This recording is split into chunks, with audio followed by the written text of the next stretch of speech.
Good afternoon. My name is Jill. I am the interim minister here at Richmond Beach Congregational Church, and I want to welcome you to this very special service today. Helen Keller wrote, "What we once enjoyed and deeply loved, we can never lose, for all that we love deeply becomes a part of us."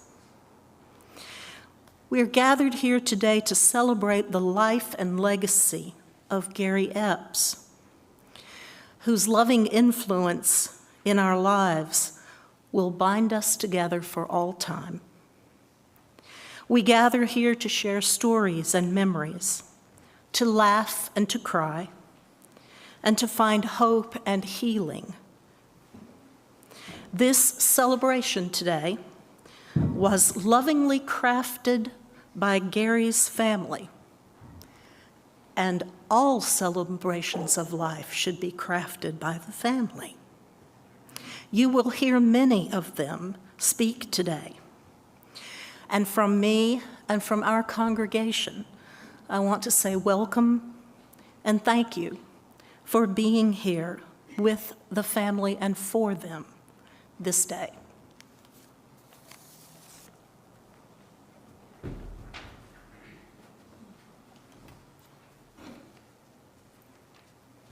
Good afternoon. My name is Pastor Amy Roon. I'm a pastor at University Congregational United Church of Christ, where Miranda and her daughters are members, and so my connection to Gary as stepfather I'm a pastor to a stepfather, and had a huge privilege of being with the family immediately in the hours after Gary passed. Let us take this moment to take a breath as a community and invite God's presence to this place. Holy One, we acknowledge your presence here among us. In our laughter, in our tears, in our connections, in our worries, in our fears, and in our grief. Holy One, we ask that you create in this time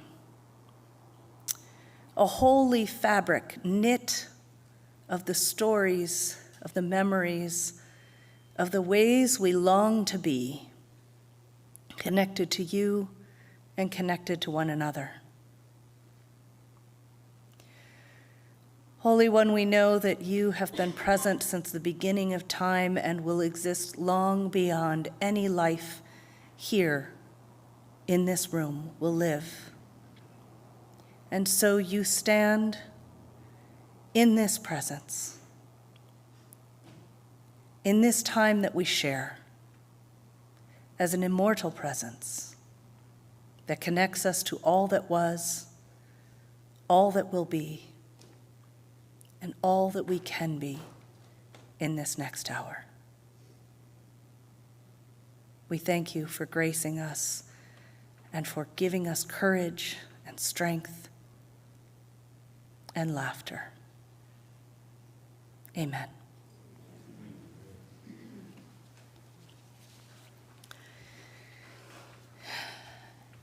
I have so many notes. I will try to keep it brief because I can see both between the sharing of memories and those who knew Gary far better than I would ever know, to suggest that I have something to add. And one of the things that I would add, though, is for those of you in particular who are here because you know someone who loves Gary. Because there's a number of ways that we show up. And Lee mentioned to me that apparently one of the things that Gary would mention at any time he would show up to a memorial or a funeral would be to look around and wonder, who's gonna be at mine? Let us know. Look around around, look around, look around. Who's here? Who's here? Who's shown up for Gary and for his family and those he loved? I particularly want to note there are some, I certainly have heard that Gary was quite the traveler and one who would head anywhere if it seemed like it might be interesting. So to say that Gary's grandsons are here from both Japan and another from North Carolina, to be from so far away, a way to gather and be present and to witness to who he was, is a gift.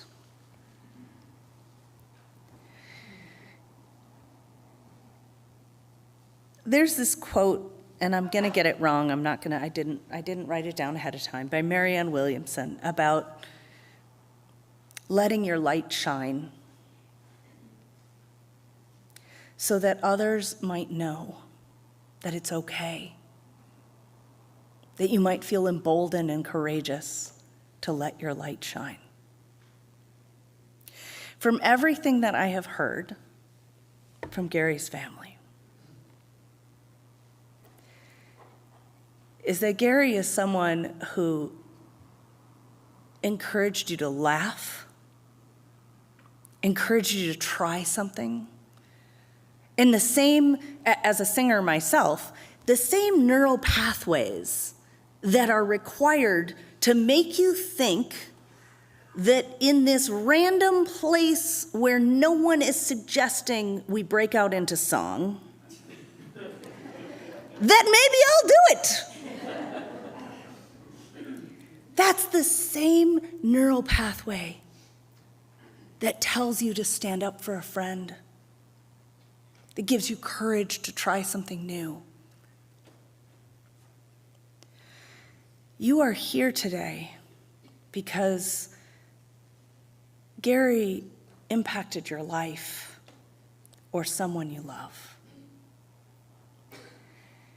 May this time remind you of what you learned about yourself, what you most loved about who you were and how you were with Gary, that you want to carry forward, that you want to be present and help someone else, to give them courage to find their song, however random or inappropriate or bubbling up as it might be, to help them find their song and to sing in every place they are. So I'm not going to go on into any other story. I have a long list that I could tell you, but I'm quite sure are going to be told by the collective body in many different ways. Let us hear some music. Be not afraid.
Hello, I'm Miranda. I'm Lee's middle daughter.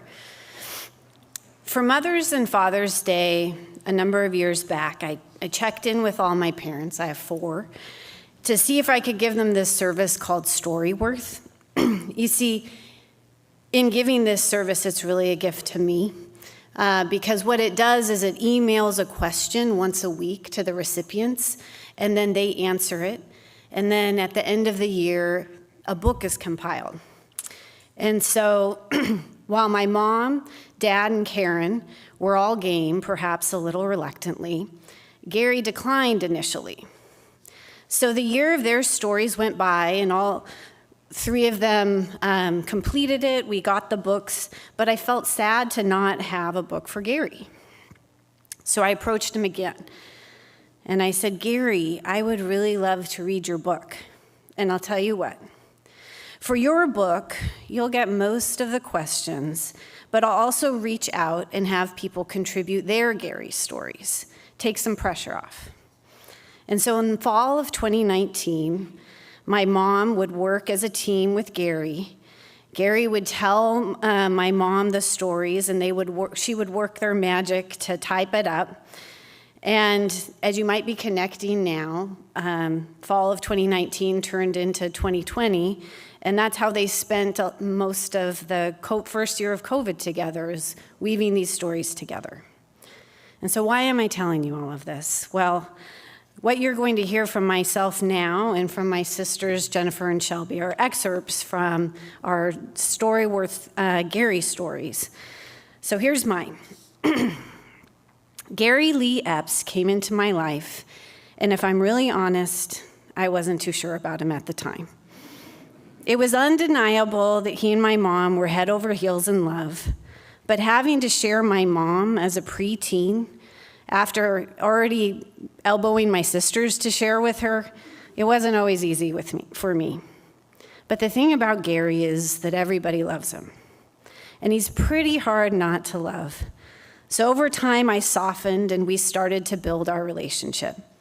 Gary scooped vanilla ice cream after dinner and gave foot massages, even if they came with a little tickling and popping of the toes.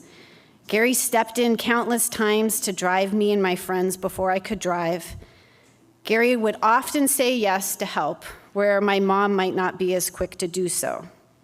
He would always show up with a smile to help me move from place to place in my late teens and early 20s, when it seems like you're moving every 6 months or so. So a memory that stands out in my mind that kind of sums up how Gary showed up for me a million times over revolves around Halloween.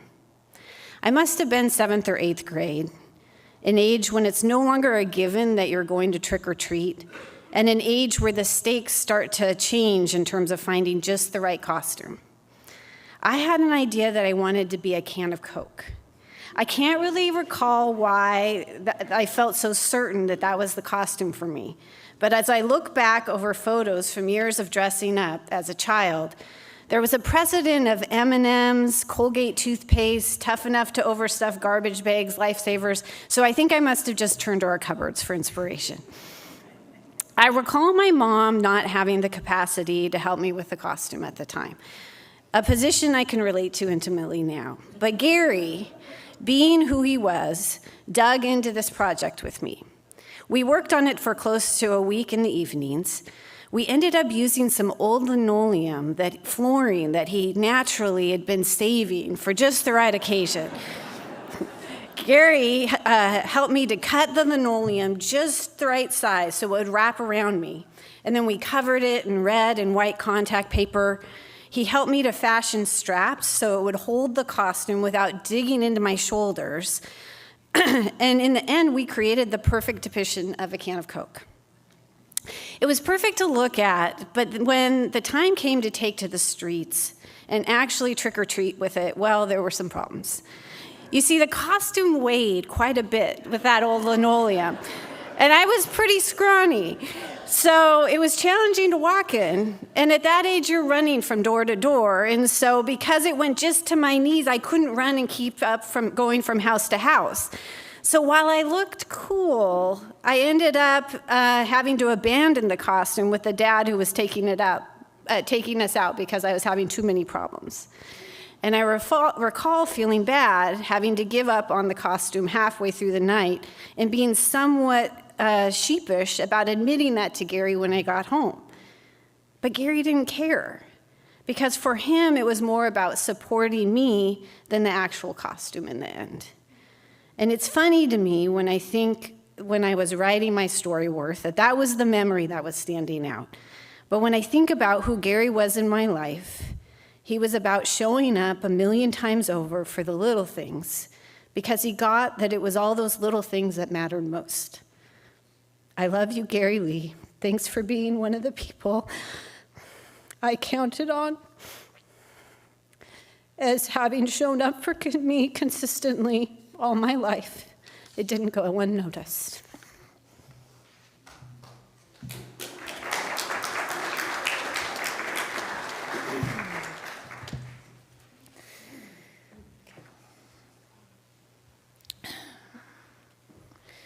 I have always felt so lucky to have Gary in my life, but what I've been thinking about the most since his passing are the many ways our times together touched my life. I'd like to share a few of those with you today. One of the things I love the most about Gary is how he treated everything like a fun adventure. I have always been a scaredy cat when it comes to driving in the snow, but I saw how much fun Gary had when he would drive my mom to work on a snowy day. He would take me along for the ride, and we would go slipping and sliding all the way. Mom and I would be white-knuckling it, but Gary was having the time of his life. Even when we did a 360-degree spin as we were exiting the freeway, he calmed us down by reminding us how much fun that was. Because of that, anytime it would snow, Gary would be the first person I'd call, just to make sure he was on standby. And on the one time I tried to be brave and drive myself home from work in the snow and ended up sliding through a stop sign, I knew I could pull over and call Gary. Of course, he came and got me, just for the adventure. Gary didn't do anything halfway. He played his music at top volume. He carved the most original pumpkin creations. He had the best social life, and he made simple things exciting. For example, when my mom was traveling for business and it was just going to be me and Gary for dinner, he told me he was going to make Spam for dinner. I didn't know what Spam was at the time, but he was so excited about it, I thought, it's got to be good. And you know what? It was. After that, it was a special treat we would have, but only when Mom was traveling for business. Those of you who know me know I have a tendency towards hypochondria. I could really get myself worked up about some potentially fatal disease, and Gary always had a way of calming me down.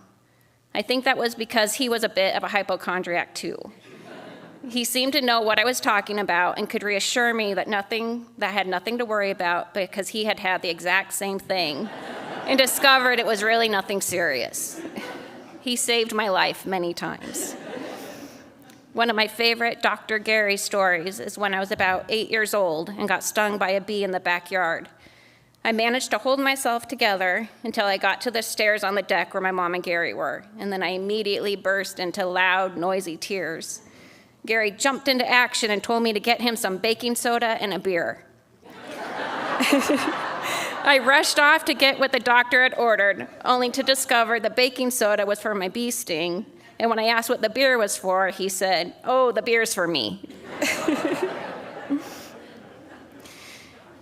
Everyone knows how supportive Gary was of my mom. When my mom was working, he would come to our high school assemblies with the video camera and record them so that my mom would not miss seeing us perform. If Mom was in a play at church, Gary would be there at every performance. But what was the sweetest of all is when I lived at home, I would come home to see them having tree time by the Christmas tree or having a nice candlelit dinner, just the two of them. Gary lived a life full of fun, and I have to say that having Gary in my life resulted in some of my favorite memories and adventures.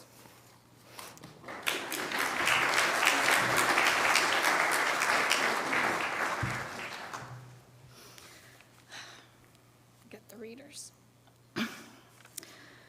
When asked to write my favorite memory about Gary, my first thought was, how can I choose just one? How do you choose just one thing about someone who has been an influence in your life for so long? You can't. Gary has always had that certain magic about him that draws people in. So here are my favorites and why there's something about Gary. One of my favorite and earliest memories with Gary is going to a Mariners game with him. Back in middle school, I was awarded free tickets. I invited Gary to go with me. Although I don't remember who we played or if we won, I do remember riding in Gary's tiny Honda hatchback. How can such a big man have the world's smallest car? He was just such a fun guy to spend time with. I always felt a special friendship with him. Now, learning to drive is a big milestone in a teen's life, and one memory that I will always be so grateful to Gary for is learning how to drive a stick shift car. My mom's car was a stick, and she felt it very important that I know how to drive one so I could drive anything. Gary took me out in her Nissan Stanza and patiently taught me how to use that clutch. Knowing how to drive a stick is something that definitely came in handy over the years. He was even trusting enough to occasionally let me drive his cool Ford Ranger truck. There was just something cool about Gary. He has this way of finding a way to connect with people. One memory I love to think about was when I brought some of my rocker friends over to the house. Although they were really nice people, at first glance, this really wasn't the group your parents dreamed of their daughter hanging out with. Gary found a way to connect through music. By the end of their visit, I swear, these guys were ready to join a barbershop chorus. We even went to watch Gary's barbershop chorus perform at the Folklife Festival that year. Speaking of barbershop, a huge memory that my husband and I talk about often was his first trip to Seattle. Now, I was used to Gary, the man who had a song for everything, but Dave, he was a newbie to a musical family. I brought him to the house where brunch was happening with the Pieces of 8. We were all hanging out when the Pieces started to serenade me and Dave. This was my normal, so I wasn't shocked, but let's see how this California dude handles it. Well, like a true surfer, he jumped on the wave and rolled with it. Even though Dave didn't attempt to join in singing, he definitely proved himself to Gary and to the Pieces, and the Pieces were even part of our wedding. At my wedding, Dave and I brought a contingent of out-of-towners to Seattle. Gary had all the groomsmen under his spell at the rehearsal dinner, as well as through the weekend. I joked that it was like a cult. Gary would randomly raise his beer and say, "Red Hook," and all the groomsmen would raise their beers and do the same. It was Gary magic at work again. Once again, Gary worked his magic with my kids. I'm so blessed that he was able to come to California with my mom for the birth of both my boys. I feel so lucky that they were able to travel down to San Diego and that we've been able to come up to Seattle for so many family visits over the years. Ferry rides, soccer games, SeaWorld, the beach, pubs, go-karts, fireworks, geocaching, horseback rides. So many fantastic memories of visits over the years. My relationship with Gary has meant so much to me. I loved our late night talks when I was in high school or as an adult, chatting over a glass of wine or a pint at the tree table. He will always hold a special place in my heart. Gary, thank you for sharing your magic with me. So Gary had a song for every occasion, but I think his friend Bill Durgan knows even more songs about him.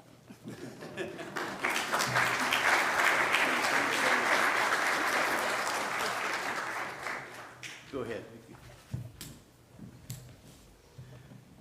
Yes, I am Bill Durgan, and Gary was a long-time friend of mine. And when we started to think about maybe we could say a little something, and then Lee said, "Do you have any little somethings you could say?" Because I am rather a long-winded individual. But I happened to think back to the first time I met Gary, the very first time. And it's something I hadn't thought about for years and years. And I remembered it was Roger Haig, a baritone who lived in Olympia, sang in a quartet with me. And Harry Aldrich, a lead, sang in a quartet with me. And he lived in Tacoma. I happened to sing tenor, and I lived in Centralia, which is kind of crazy. But all of a sudden, we needed a bass, as quartets do.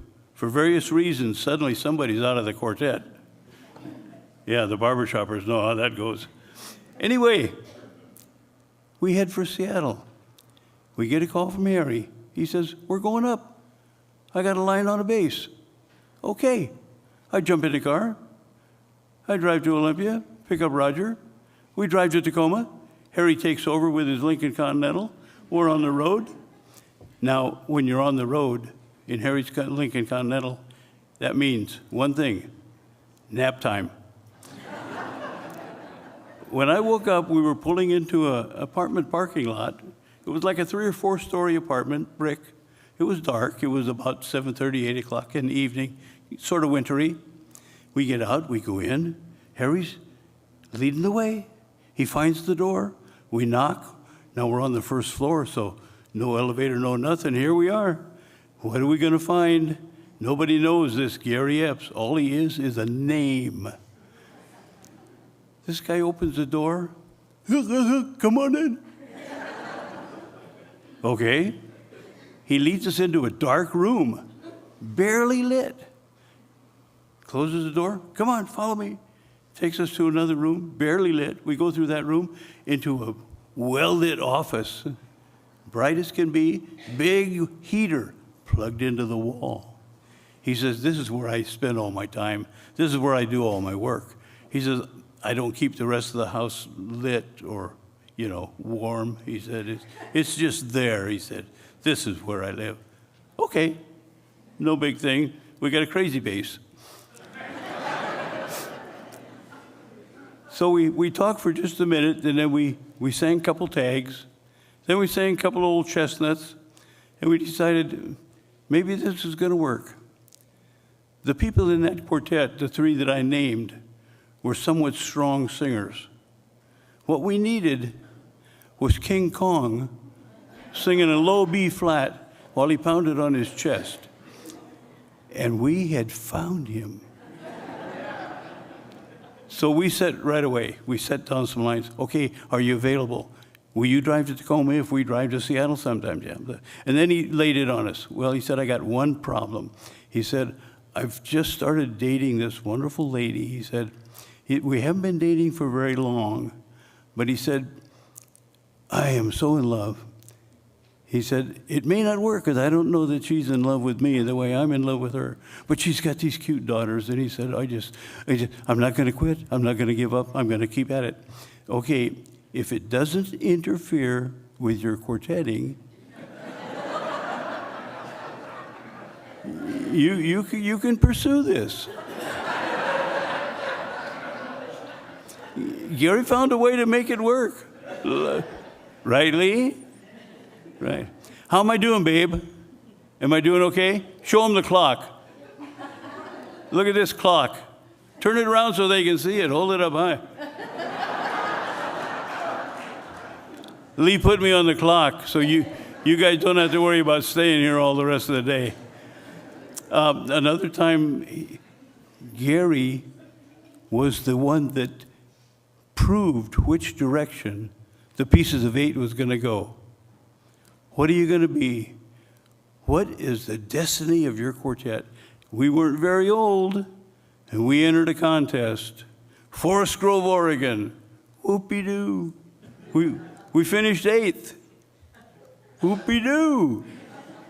Yeah, you hear the chuckles in the back from the barbershoppers? Finishing 8th is like finishing last.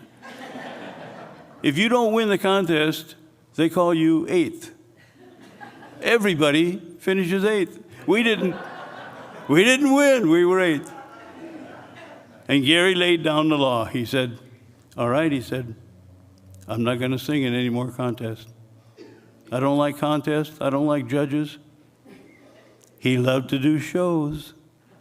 Oh, did he love to do shows. But he wouldn't sing in any contest. And lo and behold, that quartet was together for over 20 years. Gary knew how to put a quartet together. Let me tell you, we had the time of our lives and we traveled the world. And we'll tell you more stories about that down below. I got one more story about Gary, and this is a good one. Our quartet was in a kind of a weekend retreat thing, and we had judges, coaches, all kinds of people helping us. Spend an hour with this coach. Spend an hour with this coach. Spend an hour with this coach. They're all going to help you and make you great. So we did.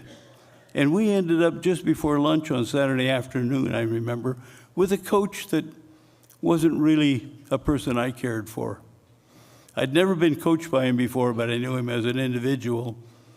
And I don't know that he'd ever accomplished anything, but I just didn't care for him as an individual. I kind of thought he was a jerk. But I was nice to him. And I stood there, sang, and he worked on the lead, and he worked on the bass. You got to do this, you got to do that. You're singing too loud. You got to sing stronger. You got to sing hollow. You're not mucking your mouth right. Mush your mouth. Blah, blah, blah, blah, blah, blah, blah. Oh, he was all over the lead and he was all over the bass. He wasn't messing with me, and that's probably what saved his life. We're all done. We break up. We're heading for lunch. I can't get out of there fast enough. I'm just barely heading down the hall, and I get a tap on the shoulder. Bill? And I know who it is. I can recognize the voice.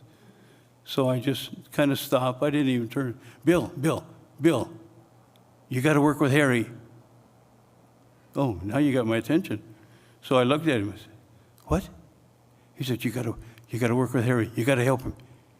You got to. What do you, what?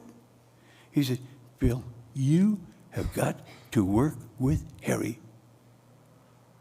And he said it in those words, just, and then he turned around and walked off.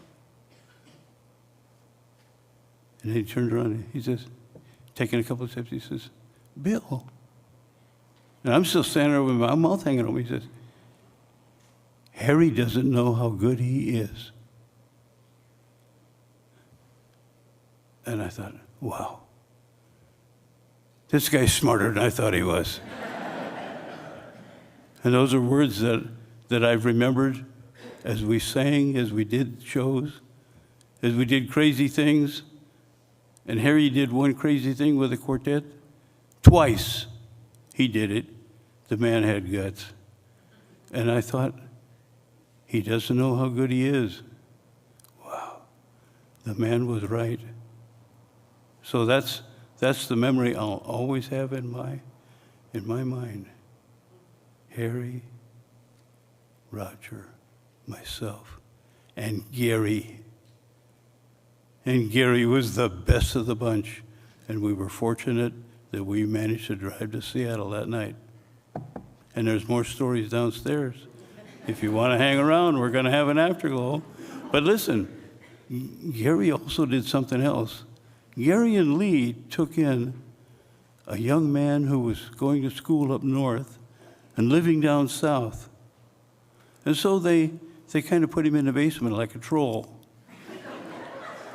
And he lived in their basement.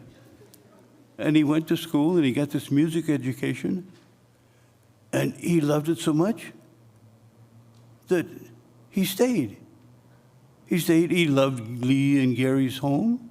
He loved the music education. He went back and got a second degree. The man knows more about music than probably half of us in this room. And of course, he directs this fine chorus down in Tacoma.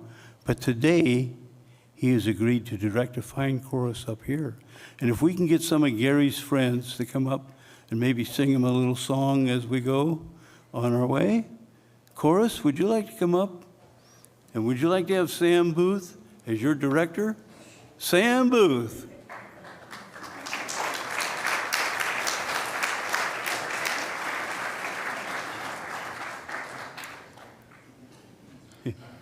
These are people, some of whom I haven't seen in years, especially with the COVID thing. And this is so, so wonderful.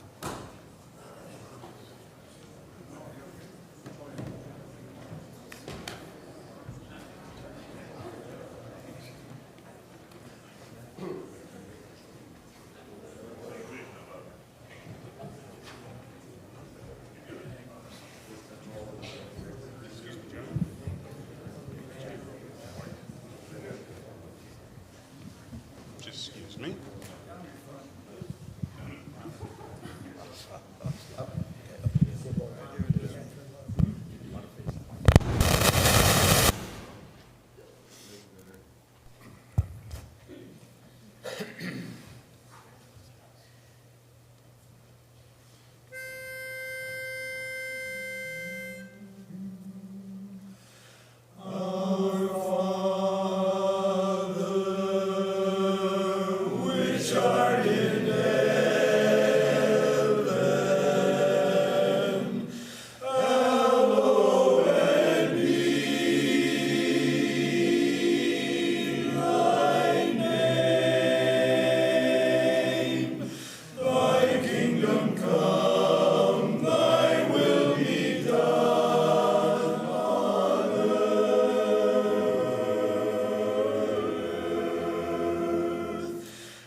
While these fine gentlemen are taking their seats, I want to remind you of a quote unattributed, that those who sing pray twice,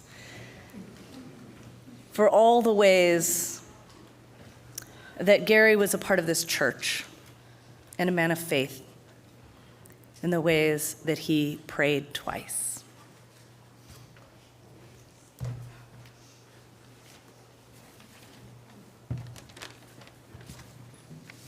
That was one of the best flash mobs I've seen in a long time. I love that. They just kept coming out of the woodwork, as barbershoppers do. My father was definitely an amazing man. I have wonderful memories of all the time we spent together, and I feel very grateful for them. Looking back, I find that every story could fit into one of two categories: tinkering or adventures. My love of tinkering came directly from Dad. Many, many weekends were spent in the garage, in a tiny little workspace, actually, where I was encouraged to dismantle things to see how they worked, as long as I put them back together. From the time I was a very little girl, never once occurred to me that I couldn't do something or fix something. I could hear Dad's voice inside my head saying, "I bet I could fix that with something in my garage," as you all know. I loved knowing that I got my self-sufficiency from him.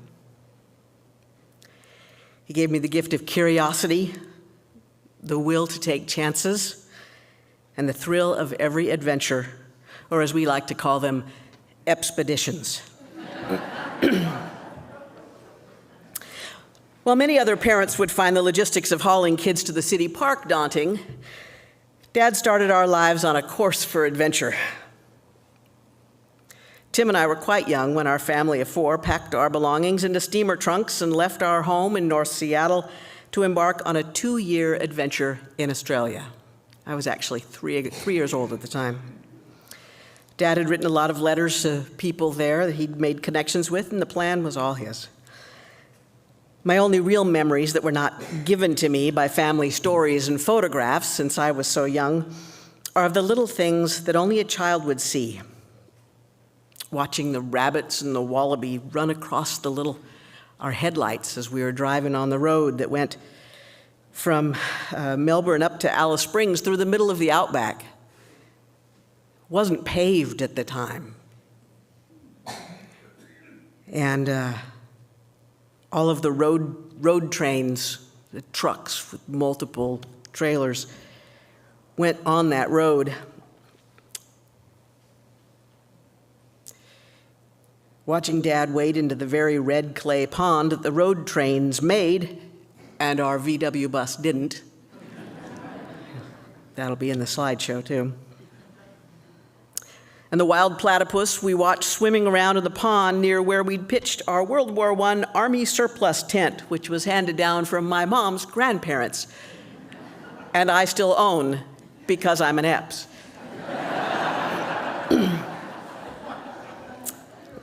It's not so good anymore. "I wonder what's down this road," he'd say. On any given day, that was the rallying cry that would often mark the beginning of another grand expedition. There are certainly places I never would have discovered without this expedition spirit. A love of maps and of places without maps is in my blood. I suspect that he was never too scared for any adventure. He inspired my love of the outdoors, first with our Australian expedition and all the camping we did across that continent, and then the seemingly endless weekends of tent camping in eastern and western Washington. Even when we had our sailboat on longer trips, we also took all the camping gear and had several adventures in some of the remote San Juan Islands. A favorite of mine was Jones Island, a state park only accessible by private boat, where we picked apples from the homestead orchards there, and he helped me feed the local deer population right out of our hands. Through Dad, all of our life's adventures were set to music. When I was young, I loved to sit on his lap with my head on his chest and listen to that deep rumble as he sang to me. From a young age, I was steeped in vocal harmony.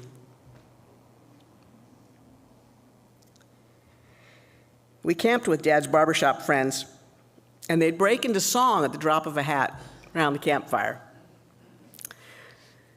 Some people don't understand this, but life truly can be lived as a musical. I continue to honor that wisdom the best way I know how.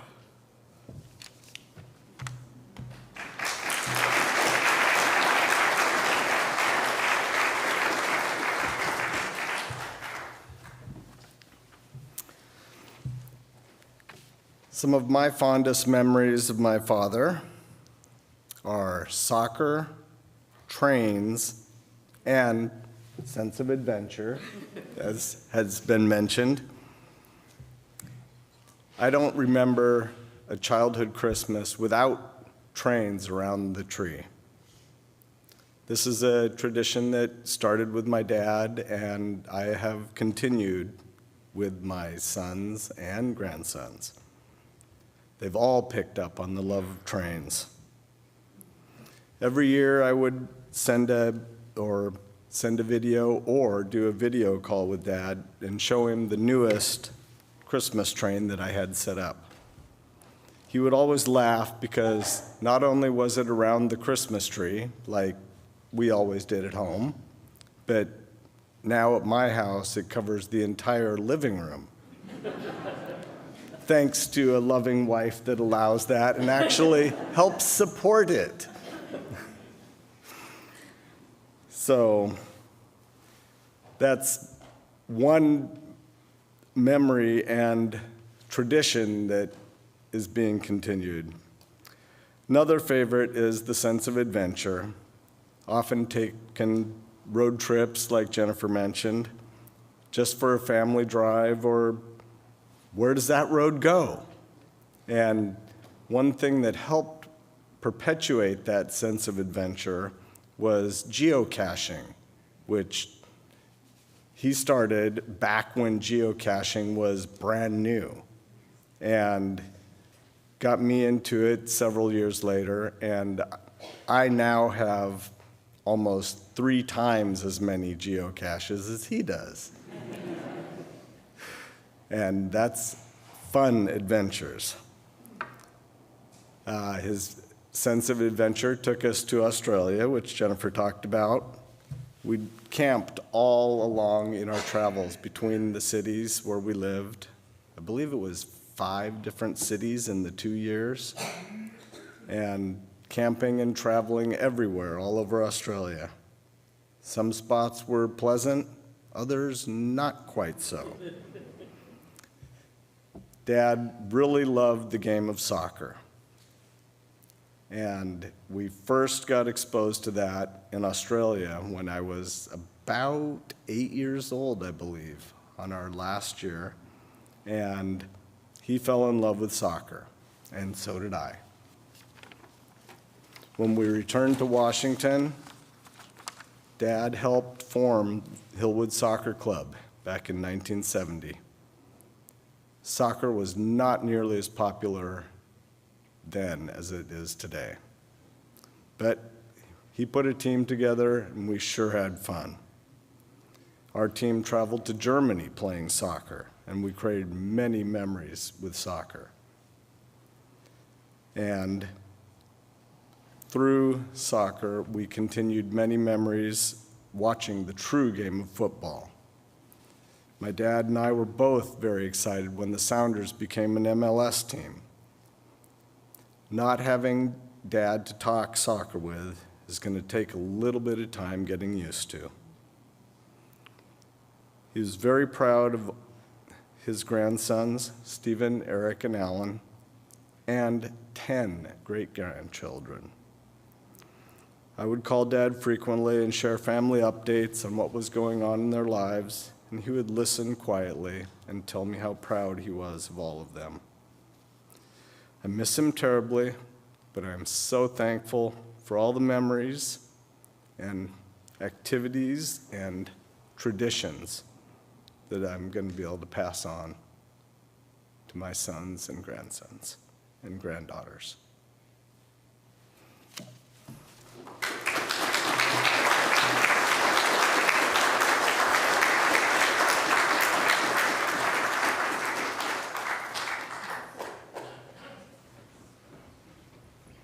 Thinking there's got to be a cordless mic here somewhere, lest we have a line up front. So my understanding of, I'm gonna be honest here, and I know that Lee already knows this, as a frequent officiant of memorials, what I usually discourage at all costs is an open mic, because I know what a wild card that can be, both in terms of time and in terms of stories that can happen.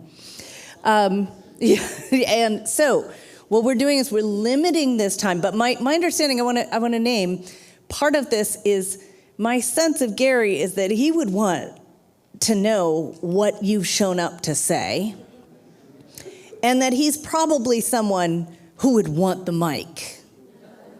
So we're going to have this time, but we're going to contain it a little bit to time and know that there's a microphone downstairs at the reception. So know that there's room and time for all of your stories at the reception. And but for now, if you want to raise your hand or, all right, I see one at the back. See, look, I was warned. This'll.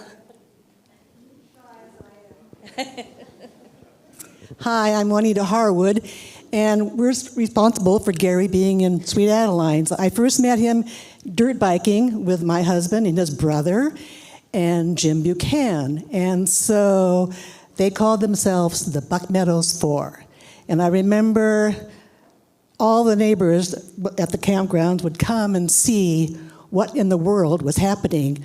And then, of course, they would sing a tag over and over and over again. So a lot of people learned the tag, but that's how I met Gary. And David was in a quartet with him, with his brother and Jim, and they had a great time. Never won anything. They did something well in Forest Grove. But anyway, I think I shall take umbrance that I should have been part of that quartet. But they, wrong gender. Anyway, love that, Gary. Thank you. You guys are going to get me my exercise. I see you next. Yeah? Oh, no. Okay, look, see? I'll put you on the spot. Get you running around here. I'm working on it, yeah. Get my steps in. Wow, I'll tell you, this is quite an honor to be at my brother's service here. I'm Gary's older brother, and I could spend take up a lot of your time, starting way back when. But my younger brother, we had three boys, my older brother, and we were all really close. Gary was a few years, 2 or 3 years younger than I. But that, from the time he wanted to be around us all the time, every minute. He wanted to do everything. Like we'd go on sledding. He wanted to be the one that pulled a sled. He wanted to be the one that did this. He wanted to be the bad guy in the game, And it's just on and on. I mean, the times I can remember growing up, I could spend so much time, and I could bring you right to his life that he lived, and believe me, it was wonderful. He was quite a guy. He grew up quite a bit taller than me, I would have to admit. But we growing up, three boys, hey, we did a lot of wrestling and boy stuff, But he's always been a precious little brother to me, and I always kind of wondered if I could look out for him, but it turned the other way around, because his size would intimidate. He was he had a way, but he was so gentle. I've seen him. He was a peacemaker. It was such an honor to be able to grow up with my young brother. I mean, really. The holidays we spent, the family outings we spent, the camping, all this stuff. I remember one time at Bumping Lake. Oh boy, did we have a good time. And the water came from the lake and made a river. Well, around these rocks it swirled. And I said, boy, I'll bet you there's quite an undertow in there. And so right away he wanted to tie a rope around his waist and hop in, no doubt. And of course we were holding the other end, but I mean, come on, Gary. That is a little bit overboard, I mean, But like I say, I could tell you so many good things. And when he came back from Australia, these two little darling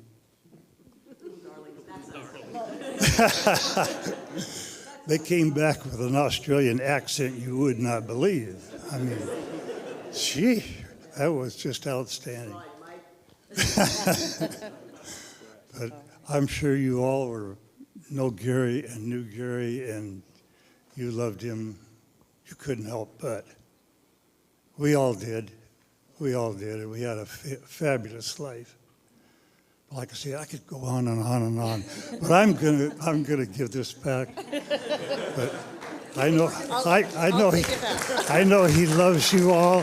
I know you loved him. Thank you. Yeah, you can have the basement mic. Okay, I see one here and then one over there. Yowzer, Gary really would be surprised and just so grateful for this crowd here today. He often teased us who would come to my funeral, and this proves that he was dead wrong on that. I'm Mike Shelton, and this is my wife Marilyn, and my son Andy, my daughter Emily, and Patrick couldn't make it here tonight, but we're the next door neighbors, and we consider ourselves the luckiest people in the world to be across the street from them for 30 years. We love Gary. He enriched our life so much, and we could not be happier that we made the decision to move to that neighborhood. Because he had a clean garage, my wife says. And he had everything. He had everything in his garage, too. But Gary, we love you so much. I'm going to miss you like crazy every day I look across the street.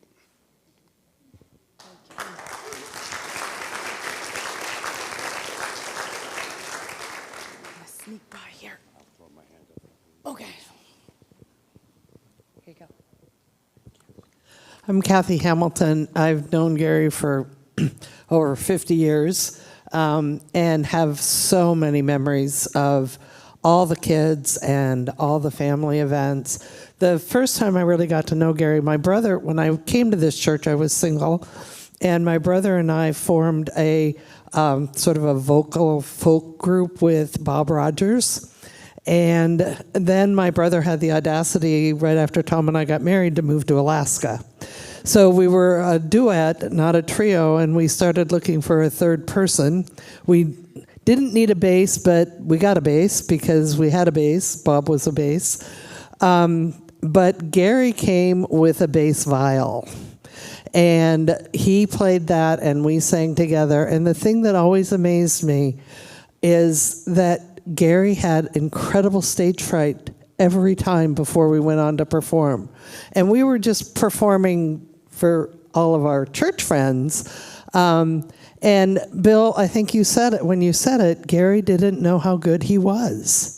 And I think that was the charm of Gary through his entire life. I don't think Gary knew the impact that he had and the charm and the goodness that he brought to all of our lives. We will miss him.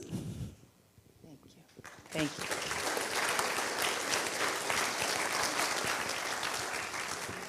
Hi, I'm Michael Curley. I met Gary as a bass singer in our RBCC choir. And one thing notable is he had the greatest hugs. Now, I'm just an average guy and kind of homophobic in that way, but here's this big guy, and he gives you this warm, generous, loving hug. And just, wow. You just can't say enough about those hugs. But one thing that really strikes me is that for all of us who are in RBCC, we had played The Wizard of Oz. And Gary and Roger, and I don't remember who the third person was, were the Lollipop Kids. And if you've ever seen this show, they were hands on their knees with these feet in front of them singing the Lollipop song. And it was one of the greatest memories I've had. Thank you very much. Thank you. Okay, we'll have one or two more, and so 1, 2, and then we'll go to that there's going to be an open mic at the reception. So,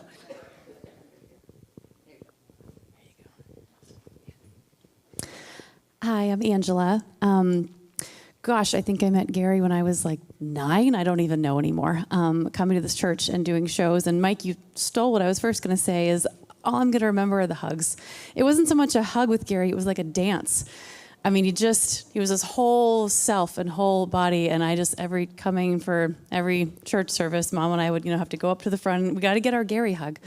But what I actually wanted to say about Gary today was really more about what I feel like I learned from Gary and Lee about love. Most of you, if you know me, know that his mom and I are best friends now. But during those years of my life when maybe you and your mother are not best friends, I was so lucky to grow up in this church and to have bonus moms like Kathy and Carol and like Lee. And one of the many times Lee would take me out for coffee or lunch, and somehow we got to talking about she and Gary and the early years when they got together, and she was telling me about the first Christmas and how their first Christmas she very thoughtfully went out and got these wonderful gifts and wrapped them and did a whole stocking. And Gary gave Lee a gift, not wrapped, and sort of just said, I don't really do Christmas very well. But Lee said, well, you're gonna, and told him, I need 3 presents. They must be wrapped, and you will do my stocking, I believe. And told me how every year after that, Gary wonderfully, did Christmas as she had asked. And it seems like a silly story, but what you were teaching me is you got to ask for what you need. I grew up in this church playing princesses in fairy tales, but the real fairy tale I learned at that young formative age was having someone that you say, this is what I need, and they say, okay. And I remember coming back from college when you all did Guys and Dolls, and Lee, wonderfully, as Adelaide, and Mom, of course, told me that Gary was in the front row, that first table, every night. And on the night that I came, I went up to him, of course, to get my Gary hug, and I just said, oh, your wife is amazing. And he just said, I know. And I said, and just look at her. She's gorgeous up there. And he said, I know. And I get to go home with her. And so, again, silly stories, but if you could have seen his eyes, I am embarrassed to say I don't know how old he was then. He maybe was in his 60s. He could have been 16, the way his eyes lit up, talking about Lee. And I remember thinking that is what I want. I want someone who loves me so much that when someone talks about me, their face looks like that. And Gary, Lee and Gary's love inspired, I'm assuming not just me, but me. So thank you for that. Oh, thank you.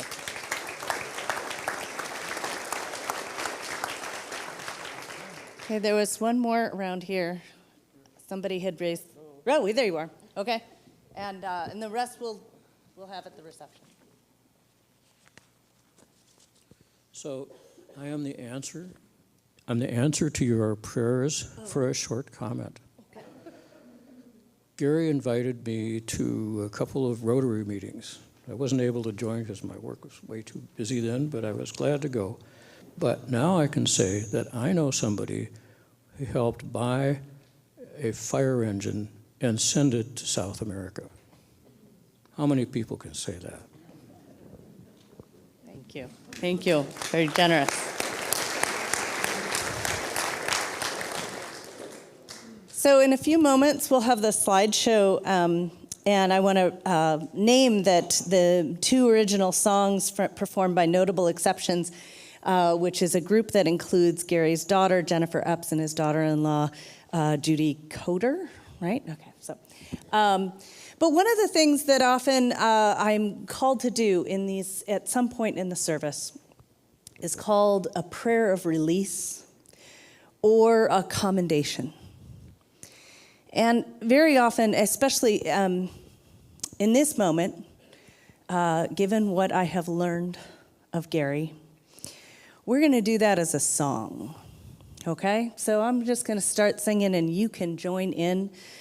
This is the spiritual swing low invites us to imagine and think and wish someone on their way into the great beyond.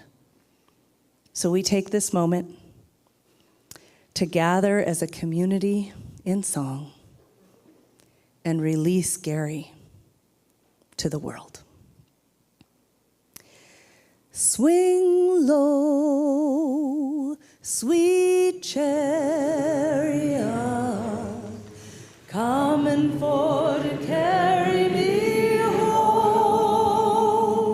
Swing low, sweet chariot, coming for to carry me home. I looked over Jordan, and what did I see?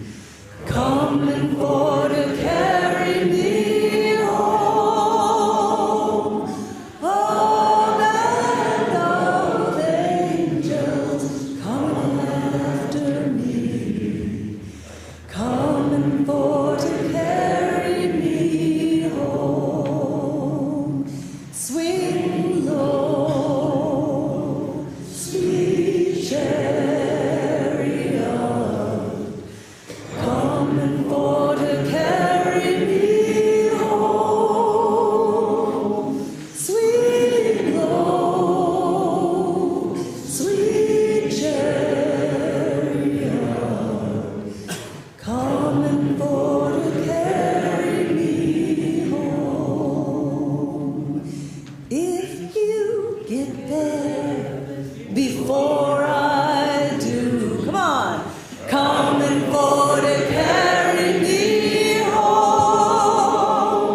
Tell all my friends I'm coming too, coming for to carry me home. Come on, as loud as you can. Swing low, sweet chariot, coming for to carry me home.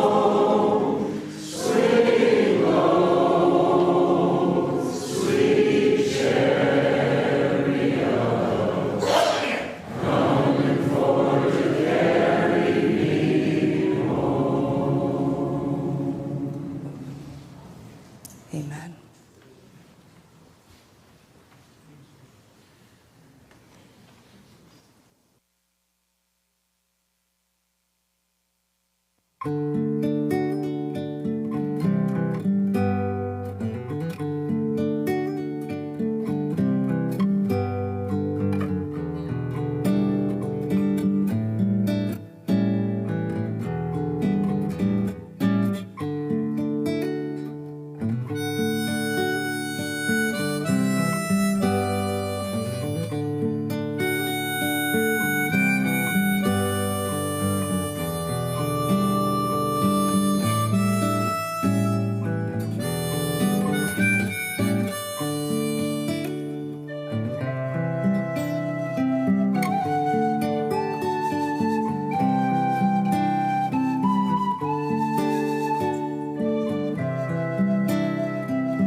you go on your way. Keep the music in your heart. When skies are gray, drive your blues away. The melody is the place to start. And if you're so inclined, sing a song to unwind. Then the happiness grows strong. And you can bet you'll surely find true peace of mind, riding through life on a song. Life's not always an easy thing, on that we can all agree. Grab a guitar, you feel better by far. Music will set you so free. Be a one-man band, play a concert grand. Even yodel out loud, yodel out loud. Sing in harmony in a circle jam. Your heart soars like a big balloon. Let your voices blend, share it with a friend, and your sorrow won't last not so very long. Find joy and laughter to the end, riding through life on a song.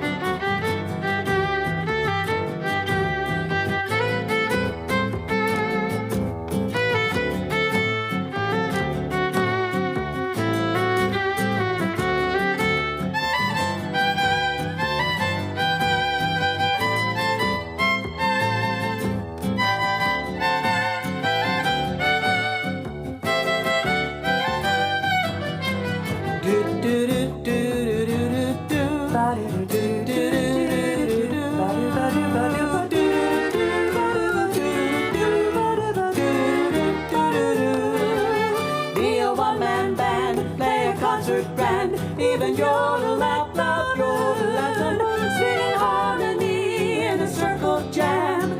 Your heart soars like a big balloon. Let your voices blend, share it with a friend, and your sorrow won't last not so very long. Find joy and laughter to the end, riding through life on a song. Riding through life on a song. Riding through life on a song.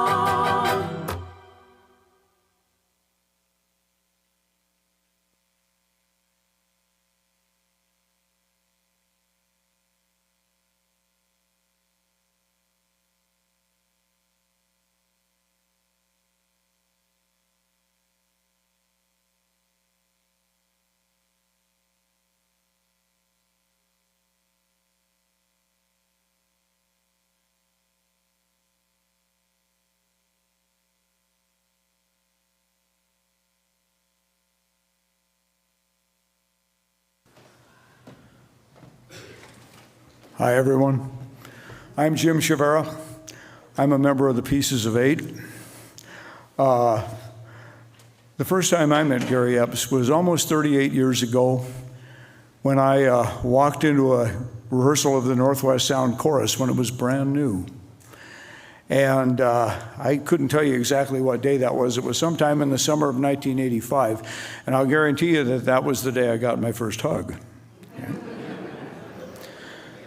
Gary and I sang together in the Northwest Sound for about 8 years.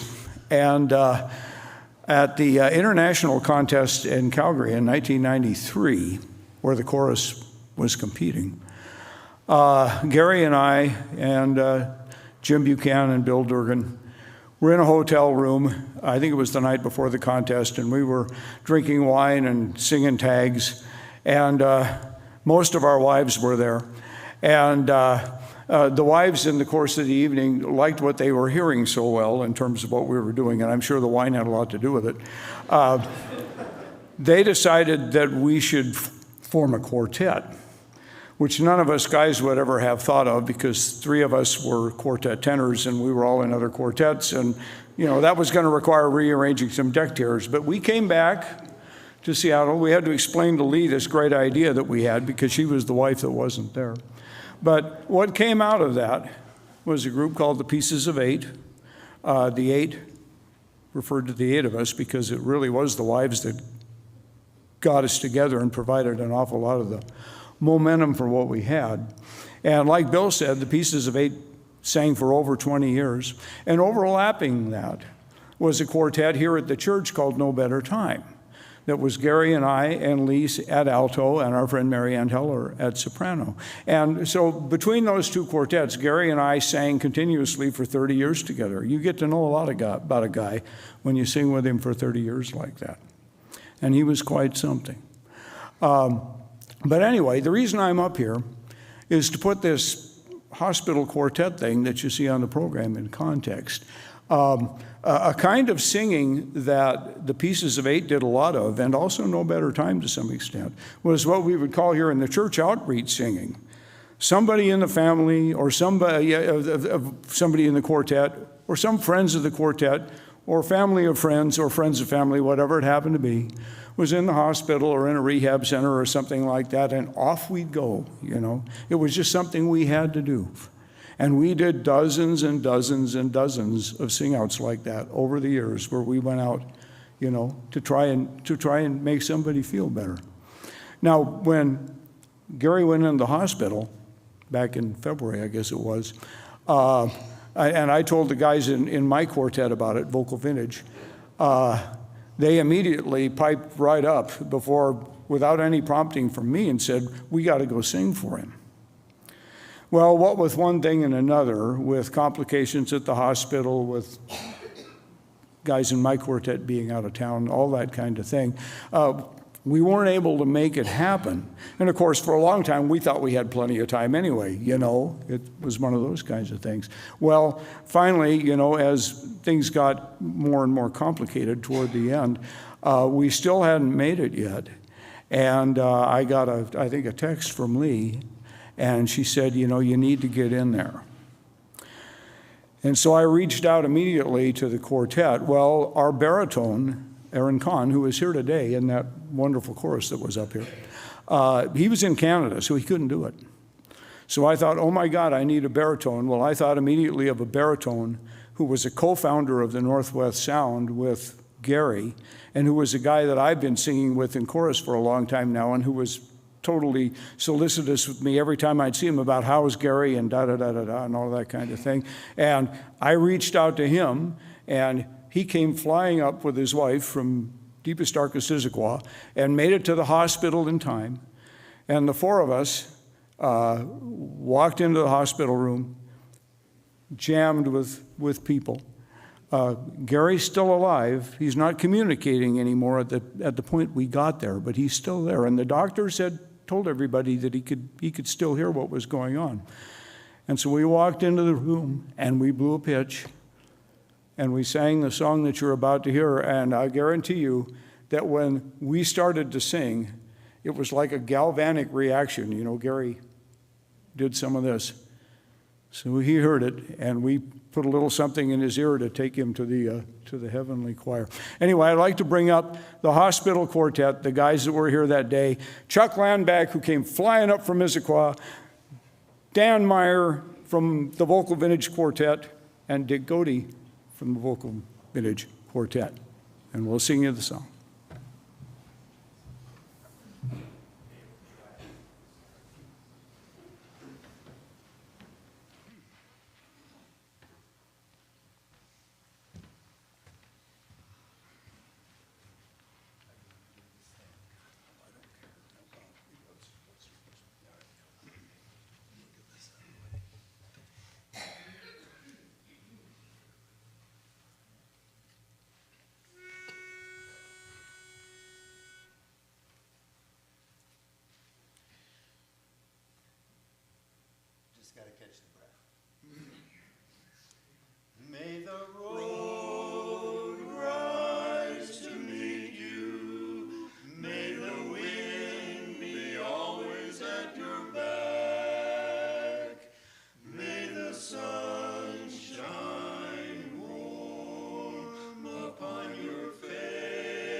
Thank you all for being here today. If you have not had the opportunity to turn around and see how many people are in this room right now and how many are in the balcony because we ran out of room down here. Hey, y'all.